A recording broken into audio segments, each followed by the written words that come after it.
64. Vinculador de deuses.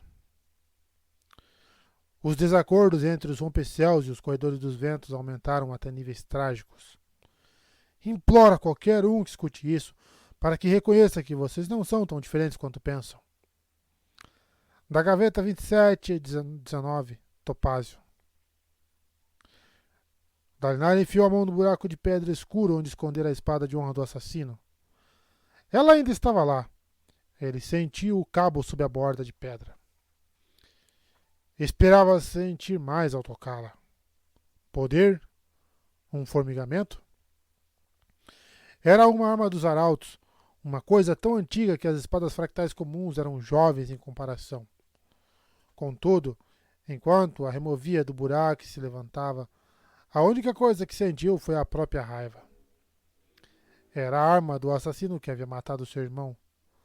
A arma usada para aterrorizar Rochar, assassinar os lords de Jaqueved e de Azir. Era falta de perspectiva ver uma arma tão antiga meramente como a espada do assassino de branco. Ele foi até a sala maior ao lado, então contemplou a espada sob a luz das esferas que havia disposto em uma prateleira de pedra. Sinuosa e elegante, era a arma de um rei. Gezereze Elim. Algumas pessoas achavam que você era um dos arautos, disse Dalinar ao pai das tempestades, que trovejou no fundo da sua mente. Gezereze, arauto dos reis, pai dos raios. Os homens fizeram muitas coisas tolas, replicou o pai das tempestades. Alguns chamam Skelek de pai das tempestades, outros chamam Jezrien. Eu não sou nenhum deles. Mas Gezereze era um corredor dos ventos. Ele era anterior aos corredores dos ventos. Era Jezrien, um homem cujos poderes não tinham nome. Simplesmente pertenciam a ele. Os corredores dos ventos ganharam esse nome só depois que Shar fundou as ordens. Ish Elim, disse Dalinar. Arauto da sorte. Ou dos mistérios, disse o pai das tempestades. Ou dos sacerdotes. Ou de uma dúzia de outras coisas, nomes dados pelos homens. Ele agora está tão louco quanto os outros, talvez até mais. Dalinar baixou a espada de honra, olhando para o leste, na direção da origem. Mesmo através de paredes de pedra, sabia que era lá que encontraria o pai das tempestades. Você sabe onde eles estão? Eu disse a você, não vejo tudo, só vislumbres nas tempestades. Você sabe onde eles estão? Só um, trovejou ele. Eu vi Shar. Ele me xinga à noite, mas chama a si mesmo de Deus. Ele busca a morte, a própria, talvez a de todos os homens. As peças se encaixaram. Pai das tempestades. Sim? Foi só uma exclamação. Esqueça. Tezin, o sacerdote divino de Tukar. É ele? Ish, arauto da sorte, o homem que está fazendo guerra contra Emu? Sim. Com que propósito? Ele é louco. Não procure significado em suas ações. Quando você pretendia me dar essa informação? Quando você perguntasse. Quando mais eu falaria? Quando quisesse, disse Dalinar.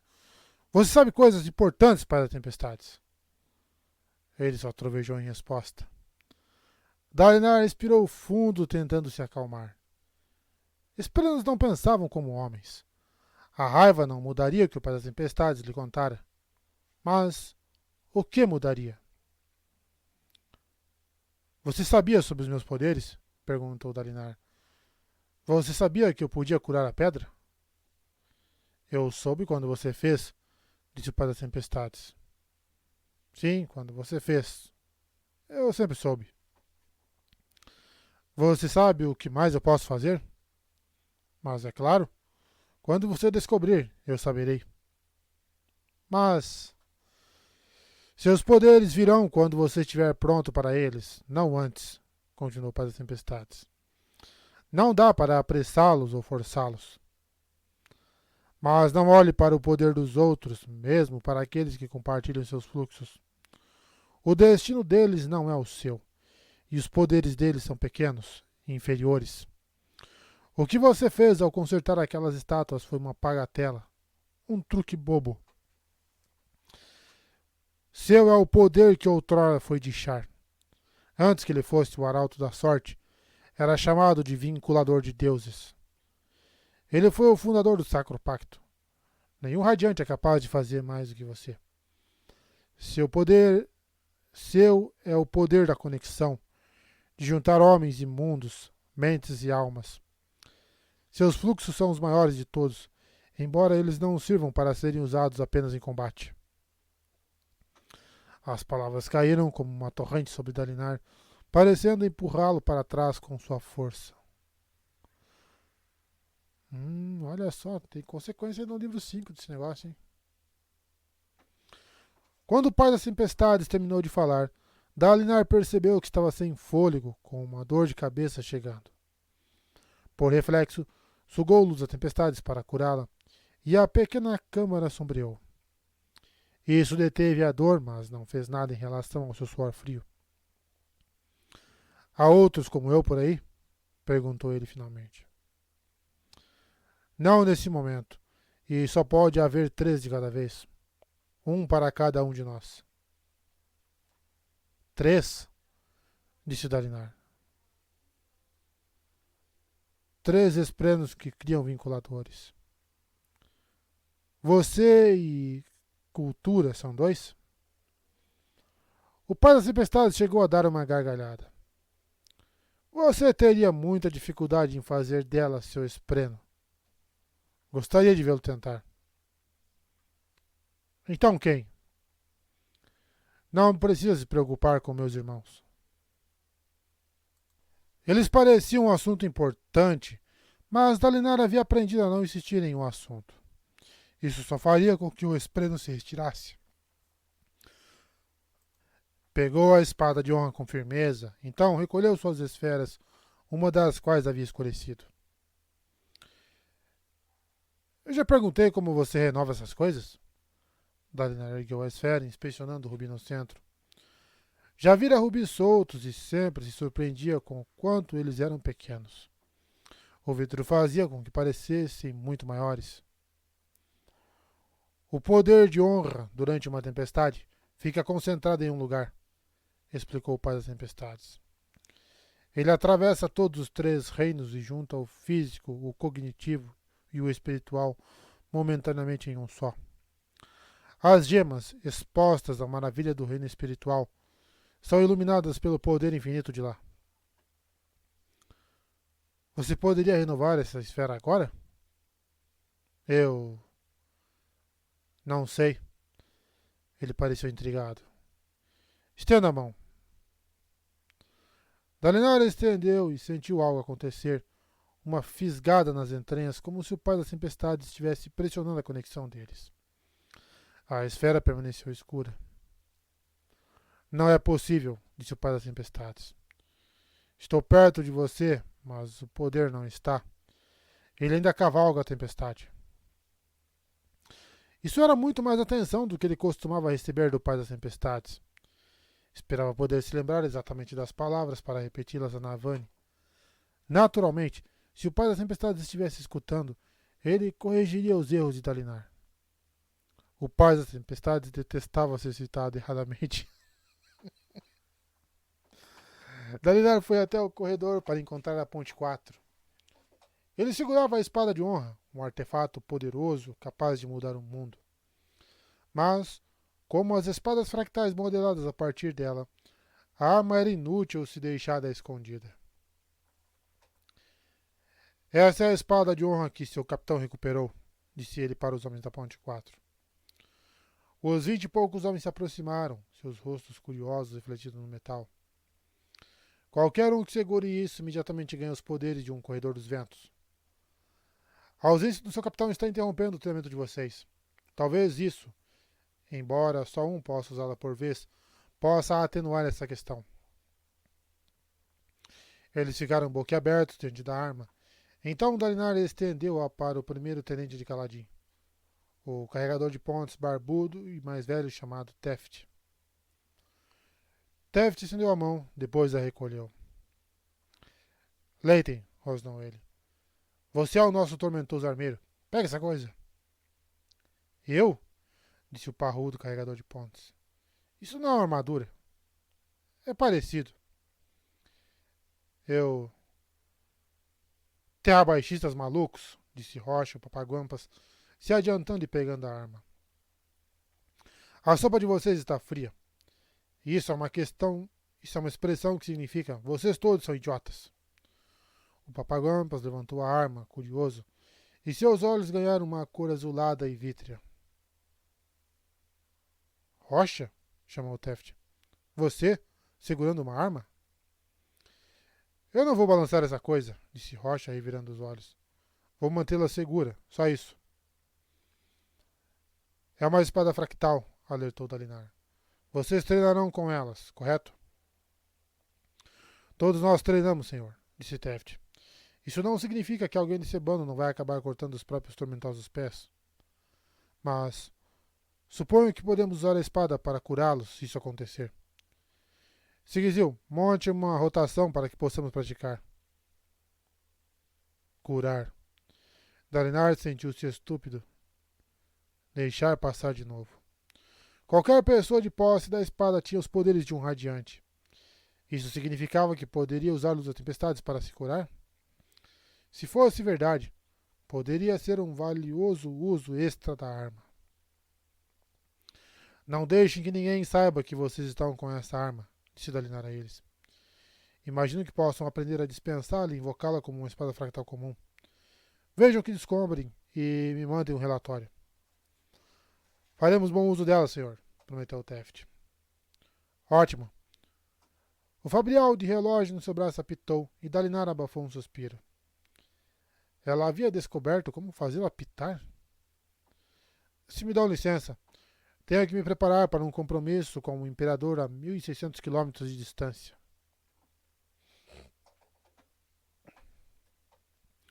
Pouco depois, Dalinar estava em sua sacada. Com as mãos unidas às costas, ele olhava na direção das plataformas de transporte do Sacro Portal. Fiz muitos negócios com os Azistianos quando era mais jovem, disse Fen atrás dele. Isso pode não funcionar, mas é um plano muito melhor do que o pavoneio alitiano tradicional. Não gosto do fato de ele ir sozinho, replicou Navani.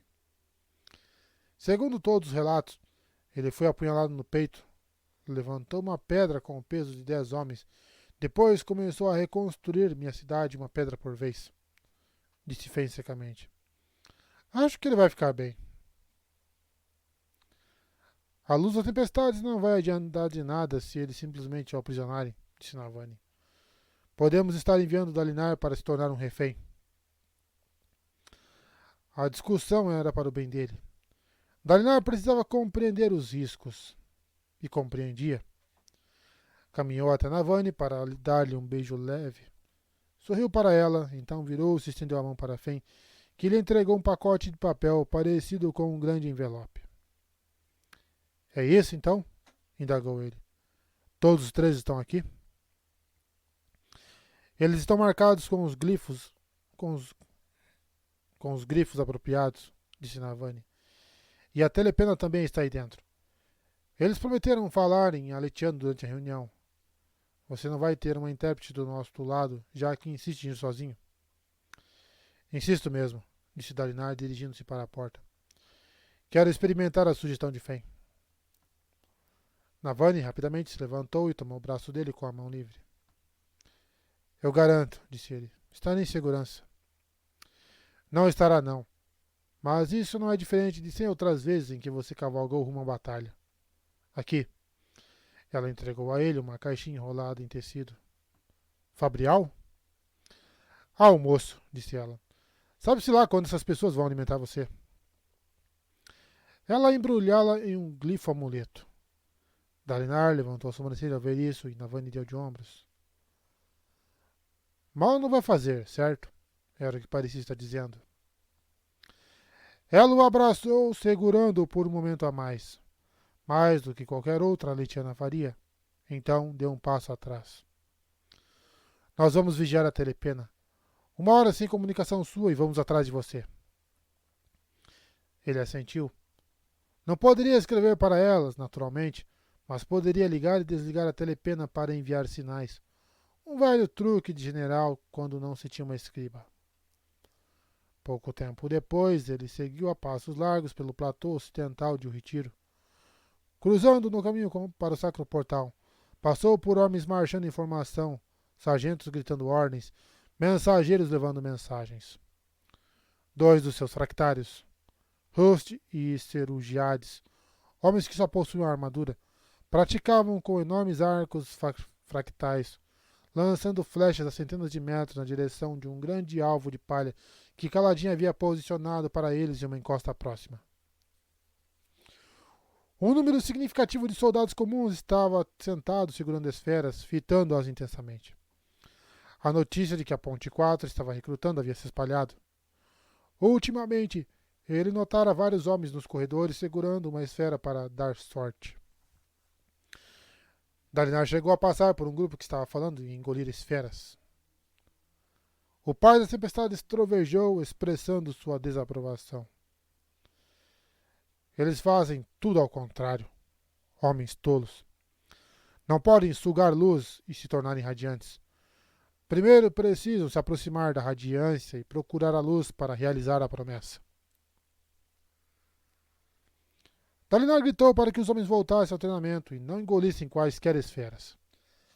Eles obedeceram às pressas, chocados ao ver o espinho negro assomando sobre eles. Dalinar sacudiu a cabeça, então continuou. Seu caminho, infelizmente, fez com que cruzasse uma batalha simulada. 2 blocos de lanceiros se enfrentavam no platô, se pressionando e grunhindo, treinando para manter suas formações sob pressão. Embora carregassem lanças de treinamento sem ponta, estavam principalmente trabalhando com escudos. Dalinar viu sinais de alerta de que coisas estavam indo longe demais. Homens estavam gritando com verdadeira hostilidade e esprenos de raiva estavam fervilhando aos pés deles. Uma das fileiras oscilou e, em vez de recuar, os homens bateram os escudos contra eles repetidamente. Branco e verde de um lado, preto e grenado do outro. Sadeias e Aladar. Dalinar praguejou e se aproximou dos homens, gritando para que recuassem. Logo, seu chamado foi imitado pelos capitães e comandantes. As fileiras da retaguarda dos 2 blocos de treinamento se afastaram, deixando que os adversários no centro começassem uma briga. Dalinar gritou e a luz das tempestades reluziu pelas pedras diante dele. Os homens que não haviam se envolvido na luta saltaram para trás. Os outros ficaram presos na luz da tempestade que os colou ao chão. Isso fez com que todos, menos os mais furiosos, interrompessem a briga. Dalinar separou os poucos restantes e os jogou no chão, colando-os pelo traseiro na pedra, junto dos seus esprenos de raiva. Os homens se debateram, então o viram e pararam com um ar devidamente envergonhado. Lembro-me de ficar envolvido assim na batalha, pensou Dalinar. Seria isso a euforia? Ele não conseguia se lembrar de senti-la fazia muito tempo. Mandaria que os homens fossem interrogados para determinar se algum deles assentiu. Dalinar deixou a luz da tempestade se evaporar como fumaça luminosa. Os oficiais de Aladar recuaram seu grupo de uma maneira ordenada, gritando para que os homens começassem a fazer exercícios. Os soldados do exército de Sadeias, contudo, cuspiram no chão e se levantaram, recuando em grupos irritados, praguejando e murmurando. Eles estão piorando, pensou Dalinar. Sob o comando de Thor Alçadeias, haviam sido desleixados e sádicos, mas ainda eram soldados. Sim, eles tendiam a brigar, mas eram rápidos em obedecer na batalha. Então eram eficientes. Só não eram exemplares. O novo estandarte de Sadeas flamulava acima daqueles homens. Merida Sadeas, Amarã, havia mudado o desenho do par de glifos, como era a tradição. A torre baixa de Sadeas havia sido alongada e o martelo havia sido substituído por um machado. Apesar da sua reputação de manter o exército disciplinado, era óbvio que ele estava tendo dificuldades em controlar aqueles homens. Nunca comandara uma força tão grande, e talvez o assassinato de seu grão-príncipe houvesse perturbado os homens a ponto de não haver nada que Amarã pudesse fazer. Aladar não fora capaz de fornecer qualquer informação substancial sobre o assassinato de Toro. A investigação supostamente estava em andamento, mas não havia pistas. Não fora obra do Espreno, mas eles não tinham ideia de quem fora. Terei que tomar uma atitude em relação a esses soldados, pensou Dalinar. Eles precisam de alguma atividade cansativa para mantê-los longe de brigas. Ainda tem louco que usa soldado para patrulhar feito polícia. Meu Deus do céu. Talvez tivesse o trabalho perfeito.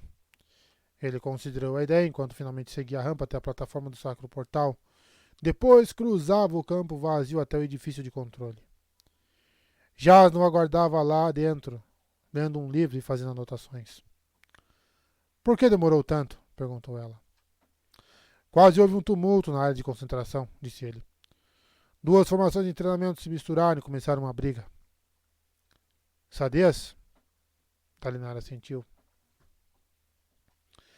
Teremos que fazer alguma coisa em relação a eles. Andei pensando. Talvez algum trabalho duro, estreitamente supervisionado em uma cidade em ruínas, sirva perfeitamente. Jasna sorriu. Quão conveniente que estejamos fornecendo exatamente esse tipo de auxílio para a Rainha Fen. Faça com que as tropas de Sadeas trabalhem até a exaustão, contanto que possamos mantê-los sob controle por lá. Vou começar com grupos pequenos, para ter certeza de que não vão causar problema. Para ter certeza de que não vou causar mais problemas para a Fen, disse Dalinar. Teve notícias do grupo de infiltração do rei em Kholinar? Como previsto, o pai das tempestades havia sido incapaz de entrar em contato com qualquer pessoa na equipe para levá-los a uma visão. E tampouco Dalinar se arriscaria a fazer isso. Mas Elhokar e Shallan haviam levado várias telepenas. Nenhuma. Vamos ficar atentos e avisá-lo no momento em que recebermos algum tipo de resposta. Dalinar assentiu e deixou de lado a preocupação com Elhokar e seu filho. Precisava ter confiança de que em algum momento eles realizariam sua tarefa ou encontrariam uma maneira de relatar qualquer impedimento. Jasna invocou sua espada fractal. Estranho como parecia natural ver Jasna com uma espada. Está pronto? Pronto. A garota Rechiana, Lift, havia obtido permissão da corte assistiana para destravar o sacro portal do lado deles. O imperador estava, finalmente, disposto a se encontrar com Dalinar em carne e osso. Jasna ativou o dispositivo, girando a parede interna, o chão cintilando. A luz fulgurou do lado de fora e imediatamente um calor abafado entrou pelas portas. Aparentemente, Azir estava no meio de uma estação de verão. Ali cheirava diferente. Um aroma de temperos exóticos e coisas mais sutis, como plantas pouco familiares. Boa sorte, disse Jasna enquanto ele saía do cômodo. Ela brilhou atrás dele ao retornar para o retiro, deixando-o para se reunir com a corte imperial azistiana sozinho.